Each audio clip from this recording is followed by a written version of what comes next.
शुभ वंदन बच्चों। हिंदी सागर में आपका एक बार पुनः स्वागत है। आज हम क्षितिज पाठ्य पुस्तक का नौबत खाने में इबादत पाठ का अध्ययन करेंगे। यह पाठ प्रसिद्ध शहनाई वादक बिस्मिल्लाह खां पर लिखा गया है और बहुत ही रोचक शैली में लिखा गया एक ये व्यक्ति चित्र है। इस पाठ में खां साहब के परिचय के साथ साथ उनकी रुचियों, उनके अंतर्मन की बुनावट, संगीत की साधना और लगन को बहुत ही मार्मिक भाषा में व्यक्त किया गया है। संगीत को आराधना बताते हुए इसके विधि विधान तथा शास्त्र से परिचित होने के साथ साथ अभ्यास के महत्व को रेखांकित किया गया है और अभ्यास के लिए धैर्य, तन्मयता, मंथन और गुरु शिष्य परंपरा जरूरी है। इन्हीं विशेषताओं के कारण बिस्मिल्लाह जी 80 वर्ष की उम्र में भी अपनी साधना करते रहे हैं। तो चलिए शुरू करते हैं पाठ नौबत खाने में इबादत। इसको मैं पूरी पंक्तिबद्ध तरीके से पढ़ाऊंगी क्योंकि पंक्तिबद्ध तरीके से पढ़कर ही हम इस पाठ को अच्छी तरह से समझ सकेंगे और फिर चाहे कहीं से भी प्रश्न बनकर आ जाए हम उसका बिल्कुल ठीक प्रकार से उत्तर लिख सकते हैं। तो चलिए शुरू करते हैं।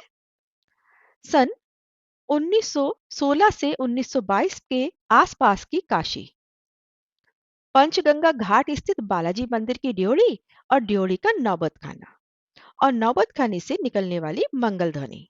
देखिए क्या है ये नौबत खाना।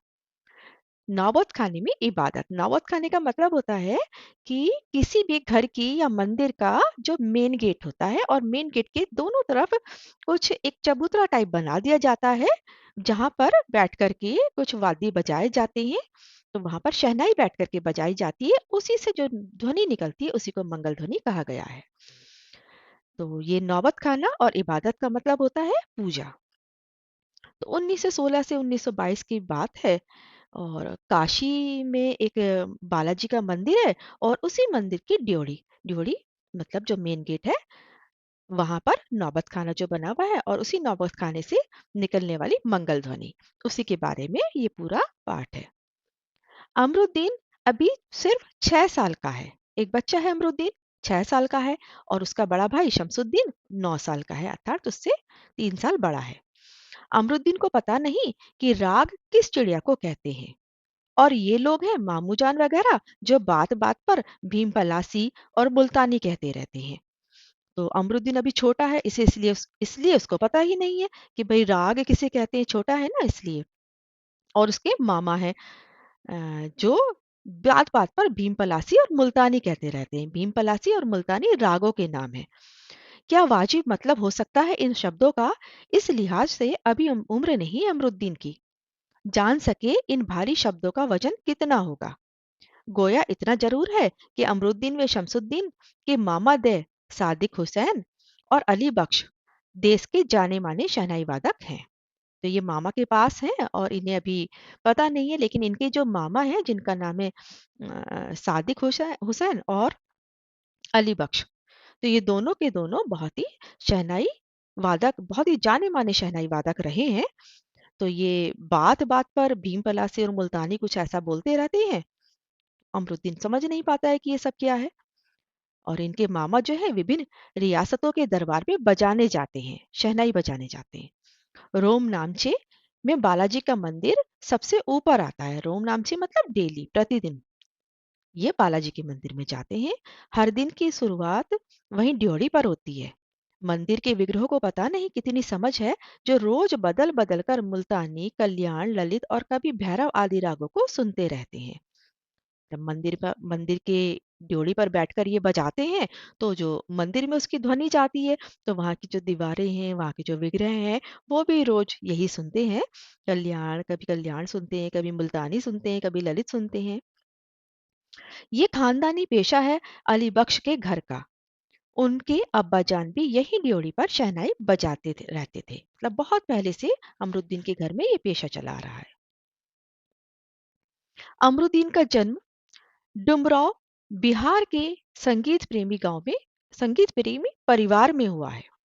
देखिए अमरुद्दीन का जन्म किस में हुआ है, वो बिहार के में एक गांव है डुमराव, तो वहां पर एक संगीत प्रेमी परिवार रहता है, उसमें इनका जन्म हुआ है। और जब ये 5-6 वर्ष 5-6 वर्ष डुमरांव में बिताकर वे नाना के घर ननिहाल काशी में आ गए थे। जन्म इनका डुमरांव में हुआ था, लेकिन 5-6 साल के बाद ये अपने नानी के घर आ गए थे काशी में। डुमरांव का इतिहास में कोई स्थान बनता हो ऐसा नहीं लगा कभी भी, पर यह जरूर है कि शहनाई और डुमरांव एक दूसरे के लिए उपयोगी हैं। शहनाई बजाने के लिए रीड का प्रयोग होता है। रीड अंदर से पोली होती है, जिसके सहारे शहनाई को फूंका जाता है। देखिए क्या होती है रीड। रीड एक खोखला छोटा सा बांस टाइप होता है, जैसे बंसी होती है, मुरली होती है, तो ऐसी होती है जो अंदर से थोड़ी सी खोखली होती है। ठीक है, तो उसी से शहनाई को बजाया जाता है। रीड नरकट एक प्रकार की घास से बनाई जाती है, जो डुमरांव में मुख्यतः सोन नदी के किनारे पर पाई जाती है। इतनी ही महत्ता है इस समय डुमरांव की, जिसके कारण शहनाई जैसा वाद्य बजता है। क्यों डुमरांव प्रसिद्ध हो गया? एक तो वहां पर अमरुद्दीन का जन्म हुआ है, और दूसरा कि वहां पर सोन नदी के किनारे, डुमरांव में सोन नदी के किनारे एक घास पाई जाती है। उस घास का प्रयोग शहनाई को बनाने के लिए किया जाता है। फिर अमरुद्दीन जो हम सबके प्रिय हैं, अपने उस्ताद बिस्मिल्लाह खां साहब हैं। कौन है अमरुद्दीन? बिस्मिल्लाह खां साहब, अर्थात बिस्मिल्लाह खां साहब के बचपन का नाम है अमरुद्दीन। उनका जन्म स्थान भी डुमरांव ही है। इनके परदादा उस्ताद सलार हुसैन खां डुमरांव निवासी थे। बिस्मिल्लाह खां उस्ताद पैगंबर बख्श खां और मिठन साहब के छोटे साहबजादे हैं। अमरुद्दीन की उम्र अभी 14 साल है। मसलन बिस्मिल्लाह खां की उम्र अभी 14 साल है। वही काशी है, वही पुराना बालाजी का मंदिर, जहां बिस्मिल्लाह खां को नौबत खाने रियाज के लिए जाना पड़ता है। रियाज मतलब अभ्यास के लिए जाना पड़ता है। मगर एक रास्ता है बालाजी मंदिर तक जाने का। देखिए रास्ते तो बहुत सारे हैं बालाजी मंदिर जाने के, लेकिन एक रास्ता ऐसा है जिस रास्ते से अमरुद्दीन को जाना अच्छा लगता है। कौन सा रास्ता है वो देखो। यह रास्ता है रसूलन बाई और बतूलन बाई के यहाँ से होकर जाता है। इस रास्ते से अमरुद्दीन को जाना अच्छा लगता है। इस रास्ते न जाने कितने तरह के बोल बनाओ, कभी ठुमरी, कभी टप्पे, कभी दादरा के मार्फत ड्योढ़ी तक पहुंचते रहते हैं। रसूलन और बतूलन जब गाती है तब अमरुद्दीन को खुशी मिलती है। क्यों अच्छा लगता है उनको वहां से जाना? क्योंकि वहां पर दो बहनें रहती हैं जो बहुत अच्छे राग गाती हैं। तो उन रागों को सुनते सुनते वो वहां से जाते हैं, इसलिए उन्हें वहां जाना अच्छा लगता है। अपने ढेरों साक्षात्कारों में, साक्षात्कार मतलब इंटरव्यू में, बिस्मिल्लाह खां साहब ने स्वीकार किया है कि उन्हें अपने जीवन के आरंभिक दिनों में संगीत के प्रति आसक्ति इन्हीं गायिका बहनों को सुनकर मिली है। एक प्रकार से उनकी अबोध उम्र में अनुभव की सलेट पर संगीत प्रेरणा की वर्णमाला रसूलन बाई और बदुलन बाई ने ही उकेरी है। अर्थात उन्होंने कई बार अपने इंटरव्यू में लोगों को बताया है कि बचपन में उन्हें संगीत से उतना प्रेम नहीं था, लेकिन जब उन्होंने रसूलन बाई और बतुलन बाई को गाते हुए सुना तो उन्हें संगीत के प्रति प्रेम हो गया, और वो छोटेपन से ही रसूलन बाई और बतुलन बाई को अपना गुरु मानते रहे हैं। वैदिक इतिहास में शहनाई का कोई उल्लेख नहीं मिलता। इसे संगीत शास्त्रार्थ सुषुर वाद्यों में गिना जाता है। अरब देश में फूक कर बजाए जाने वाले अरब देश में फूक कर बजाए जाने वाले वाद्य जिनमें नाड़ी होती है वो नय बोलते हैं। शहनाई को शाह ने, अर्थात सुशिर वाद्यों में शाह की उपाधि दी गई है। देखिए शहनाई को सुशिर वाद्य में, सुशिर वाद्य क्या होते हैं? जो फूक कर बजाए जाते हैं। ठीक है, जैसे बांसुरी बजाई जाती है, जैसे मुरली बजाई जाती है, और भी बहुत सारे वाद्य होते हैं, वाद्य यंत्र होते हैं जिनको कि फूक करके बजाया जाता है। तो उन सब में शाह ने की उपाधि दी गई है शहनाई को। ठीक है। 16वीं शताब्दी के उत्तरार्ध में तानसेन के द्वारा रची बंदिश जो संगीत राग कल्पद्रुम से प्राप्त होती है, में शहनाई, मुरली, वंशी, श्रृंगी एवं मूर्छंग आदि का वर्णन आया है। अवधि पारंपरिक लोकगीतों एवं चैती में शहनाई का उल्लेख बार बार मिलता है। मंगल का परिवेश प्रतिष्ठ करने वाला यह वाद्य इन जगहों पर मांगलिक विधि विधानों के अवसर पर ही प्रयुक्त हुआ है।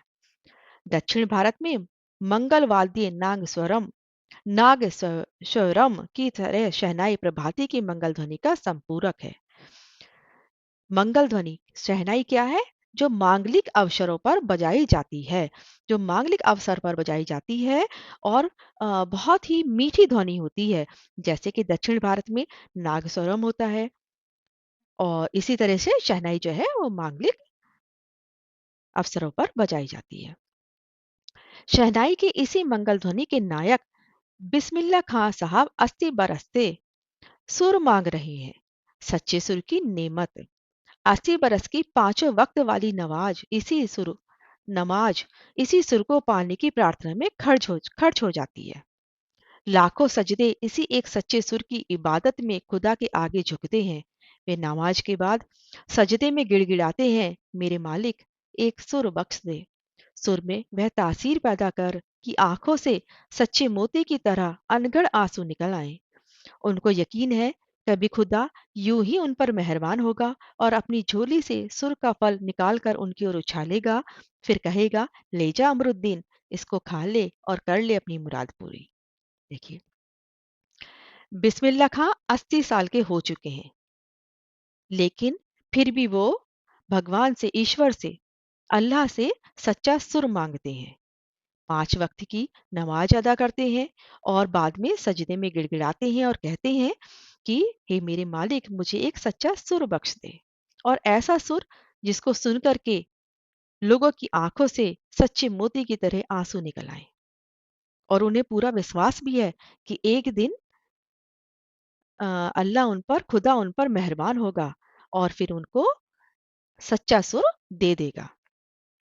इन्हीं अपने ऊहापोह से बचने के लिए हम स्वयं किसी शरण, किसी गुफा को खोजते हैं, जहां अपनी दुश्चिंताओं, दुर्बलताओं को छोड़ सकें और वहां से फिर अपने लिए एक नया तिलिस्म गढ़ सकें। हिरन अपनी ही महक से परेशान पूरे जंगल में उस वरदान को खोजता है, जिसकी गमक उसी में समाई हुई है। देखिए, अपने ऊहापोह से बचने के लिए हम अपने ही अंदर, जो हमारे अंदर बहुत से ऊहापोह चलते रहते हैं कि हमें ये नहीं आता, हमें वो नहीं आता, तो इन सब से बचने के लिए हम किसी अपने ही अंतर मन के उहापोह से बचने के लिए हम कुछ मतलब कोई गुफा टाइप खोजते हैं या कुछ ऐसी जगह खोजते हैं जहां हम अपनी दुर्बलताओं को छोड़ सकें और अपने लिए एक नया तिलिस्म गढ़ सकें। मतलब एक हम उच्च जगह पर पहुंच सकें, अपनी एक नई पहचान बना सकें। कैसे? जैसे कि एक हिरन होता है और अपनी ही महक से परेशान पूरे जंगल में उसको खोजता रहता है, जिसकी महक उसी में समाई हुई होती है। उसी तरह उसी तरह बिस्मिल्लाह खां साहब हैं, जो बहुत अच्छा शहनाई बजाते हैं, लेकिन फिर भी उनको ऐसा लगता है कि मुझे सच्चा सुर नहीं आता है और वो उस सुर को खोजते रहते हैं, भगवान से मांगते रहते हैं। 80 बरस से बिस्मिल्लाह खां यही सोचते आए हैं कि 7 सुरों को बरतने की तमीज उन्हें सलीके से अभी तक क्यों नहीं आई। बिस्मिल्लाह खां और शहनाई के साथ जिस एक मुस्लिम पर्व का नाम जुड़ा हुआ है, वह है मुहर्रम। मुहर्रम का महीना वह होता है जिसमें शिया मुसलमान हजरत इमाम हुसैन एवं उनके कुछ वंशजों के प्रति अजादारी मतलब शोक मनाते हैं। पूरे 10 दिनों का शोक।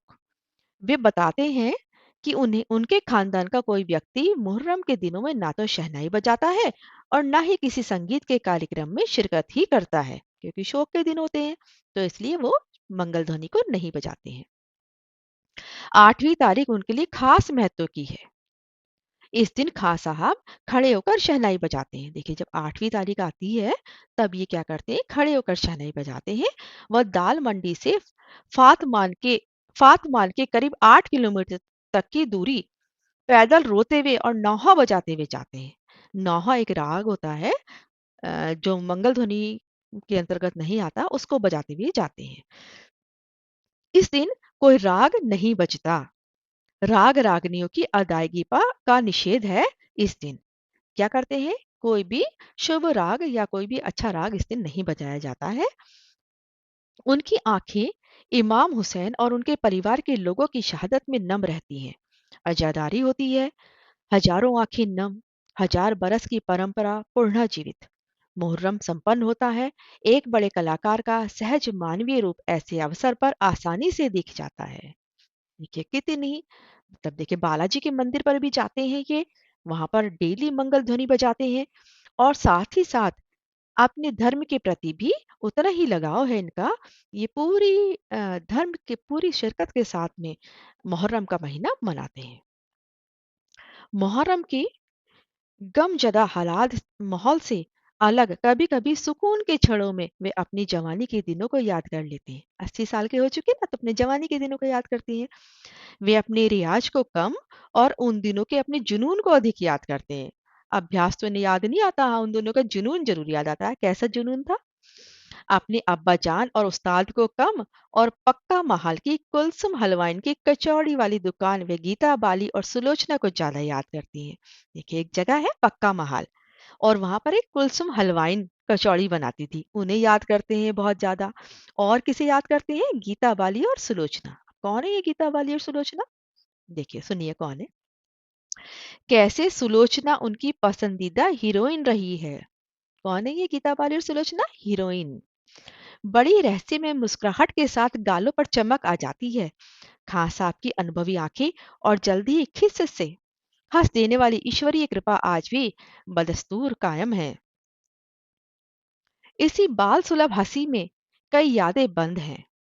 वे जब इनका जिक्र करते हैं तब फिर उसी नैसर्गिक आनंद में आंखें चमक उठती हैं।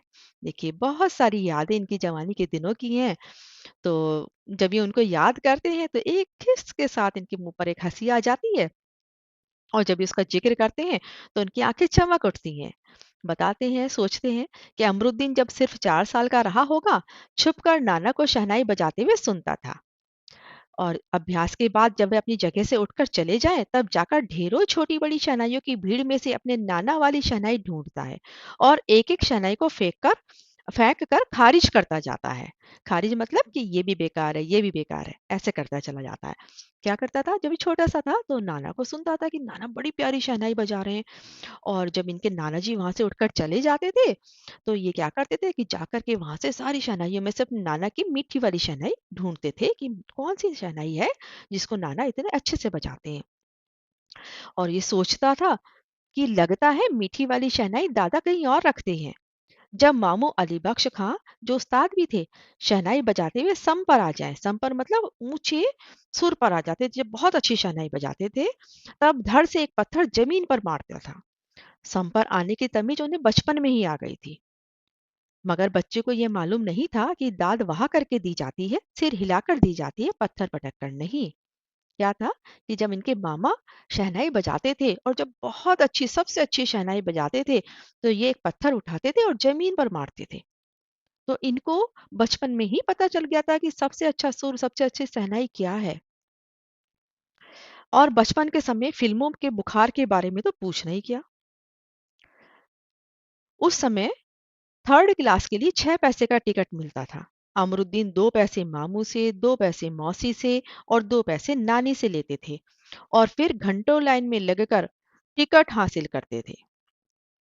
इधर सुलोचना की नई फिल्म सिनेमा हॉल में आई और उधर अमरुद्दीन अपनी कमाई लेकर चला फिल्म देखने, जो बालाजी मंदिर पर रोज शहनाई बजाने से उन्हें मिलती थी। एक अठन्नी मेहनत मेहनताना एक अठन्नी मिलती थी इन्हें रोज बालाजी मंदिर पर शहनाई बजाने से, तो उसको इकट्ठा करके रखते थे। और क्या करते थे उससे? जब सुलोचना की नई फिल्म आती थी सिनेमा हॉल में तो उसको देखने के लिए।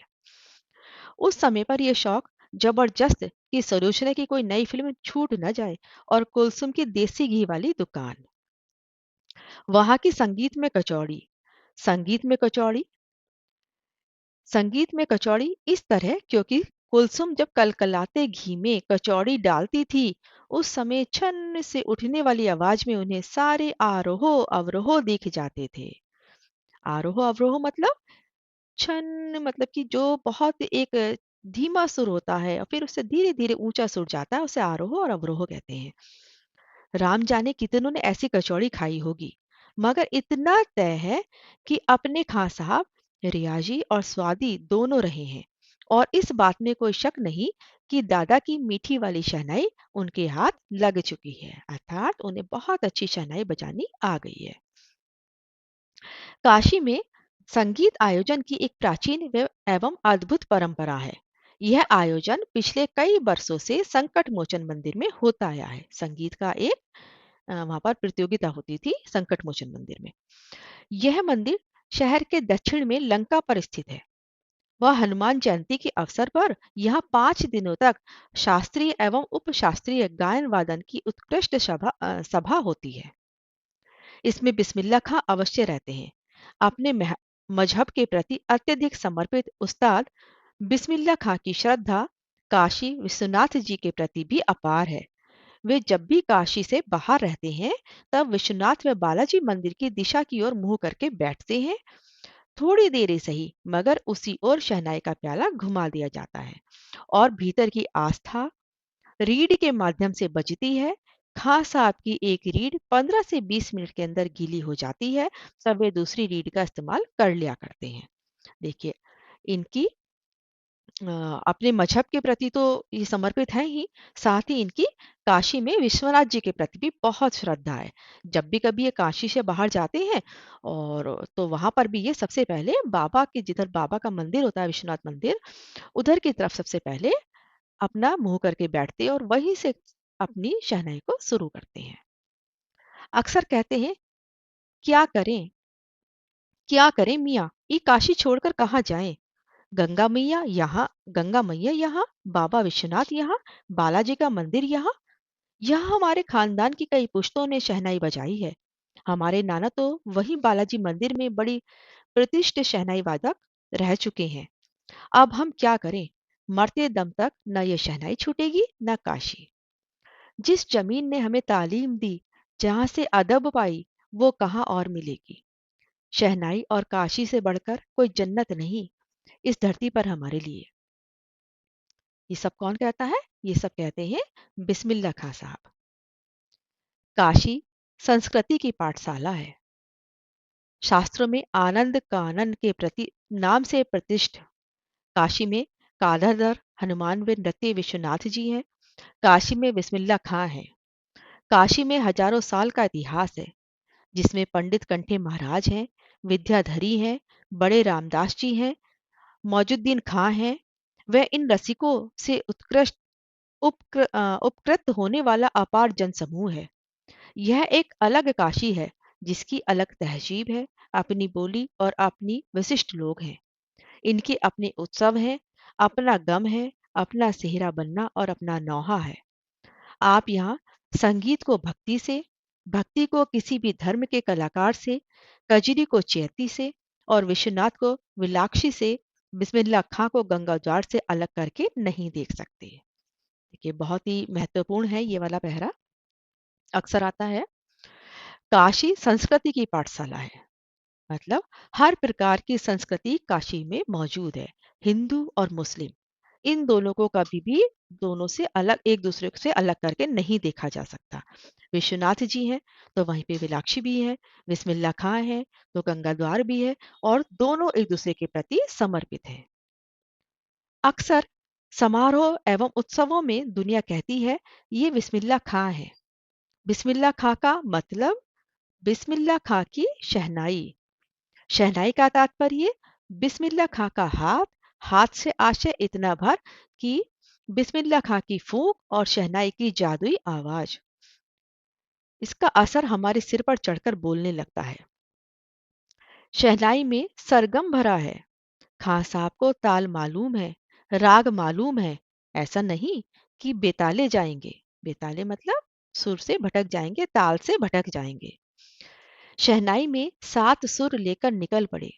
शहनाई में परवर परवरदिगार गंगा मैया उस्ताद की नसीहत लेकर उतर पड़े। दुनिया कहती सुभान अल्लाह, इस पर बिस्मिल्लाह खां कहते अल्हम्दुलिल्लाह। छोटी छोटी उपज से मिलकर एक बड़ा आकार बनता है। शहनाई का करतब शुरू होने लगता है। बिस्मिल्लाह खां का संसार सुरीला होना शुरू हुआ। फूंक में अजान की तासीर उतरती चली आई।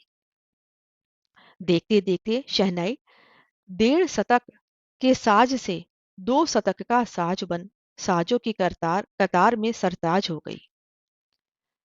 अमरुद्दीन की शहनाई गूंज उठी।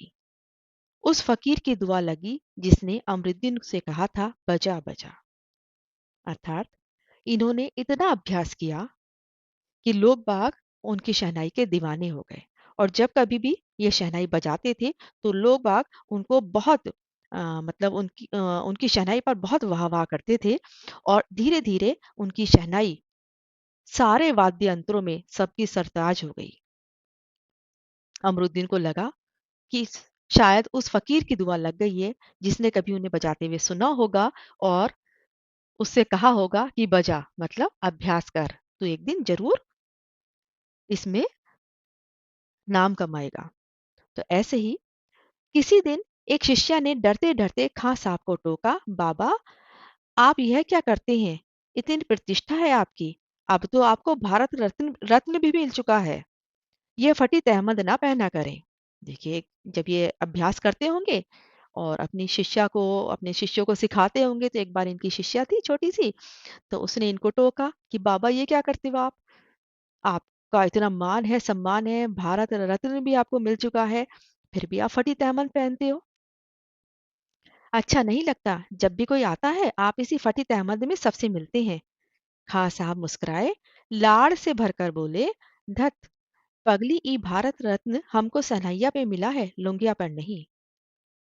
तुम लोग तो बनाव श्रृंगार करते रहते हो तो उम्र ही बीत जाती। सॉरी, तुम लोगों की तरह बनाव श्रृंगार कर देखते रहते तो उम्र ही बीत जाती। हो चुकती शहनाई, तब क्या खाक रियाज हो पाता? ठीक है बिटिया, आगे से नहीं पहनेंगे, मगर इतना बताए देते हैं कि मालिक से यही दुआ है, फटा सुर ना बख्शे। लुंगिया का क्या है, आज फटी है तो कल सी जाएगी। ये बात इन्होंने किससे कही थी? अपनी एक शिष्य से कही थी। जब उन्होंने फटी अहमद पर टोका था तो उन्होंने ये बात कही थी कि मालिक से यही दुआ है कि फटा सुर ना बख्शे, लुंगिया का क्या है, आज फटी तो कल सी जाएगी। सन 2000 की बात है। पक्का महाल से मलाई बर्फ बेचने वाले जा चुके हैं। खां साहब को इसकी बहुत कमी खलती है। अब देशी घी में वह बात कहाँ और कहाँ वह कचौड़ी जलेबी। खां साहब को बड़ी शिद्दत से कमी खलती है। अब संगीतियों के लिए गायकों के मन में कोई आदर नहीं रहा। खां साहब अफसोस जताते हैं, अब घंटों रियाज कौन पूछता है। हैरान है बिस्मिल्लाह खां, कहाँ वह कजली चैती और अदब का जमाना। देखिए, 2000 की बात है, खां साहब बहुत बूढ़े हो चुके हैं, लेकिन उन्हें इन्हें ये इस बात की बहुत कमी लगती है कि अब कोई संगीत प्रेमियों के लिए इतना सम्मान अपने मन में नहीं रखता है, ना कोई घंटों अभ्यास करता है, ना वो पहले की तरह राग कजली चेती, और ना ही वो अदब का जमाना है, दूसरों का सम्मान का जमाना है। और इन्हें कुलसुम हलवाइन की कचौड़ी और जलेबी भी बहुत याद आती है। तो इन सब की कमी इनको बहुत खलती है। सचमुच हैरान करती है, काशी पक्का महल से जैसे मलाई बरफ गया। संगीत साहित्य और अदब की बहुत सारी परंपराएं लुप्त हो गई हैं। एक सच्चे सुर साधक और सामाजिक की भांति एक सच्चे सुर साधक और सामाजिक की भांति बिस्मिल्लाह खां साहब को इन सब की कमी खलती है। काशी में जिस तरह बाबा विश्वनाथ और बिस्मिल्लाह खां एक दूसरे के पूरक रहे हैं, उसी तरह मुहर्रम ताजिया और होली अबीर गुलाल की गंगा जमुनी संस्कृति भी एक दूसरे के पूरक रहे हैं। अर्थात काशी में जैसे मुहर्रम और ताजिया निकाले जाते थे, ऐसे ही और होली दिवाली मनाई जाती थी। तो कभी भी होली दिवाली को मुहर्रम ताजिया मतलब कि हिंदू धर्म के धर्म को मुसलमान धर्म से कभी भी अलग करके नहीं देखा जा रहा। अभी जल्दी ही बहुत कुछ इतिहास बन चुका है, अभी आगे बहुत कुछ इतिहास बन जाएगा। फिर भी कुछ बचा है जो सिर्फ काशी में है। काशी आज भी संगीत के स्वर पर जागती और उसी की थापों पर सोती है। काशी में मरण भी मंगल माना गया है। काशी में मरण भी मंगल माना गया है। क्यों माना गया है? ऐसा कहा जाता है कि काशी में अगर मृत्यु हो जाए और उसकी अस्थियां मैया में बहा दी जाए तो मोक्ष प्राप्त होता है। इसलिए कहा गया है कि काशी में मरण भी मंगल माना गया है।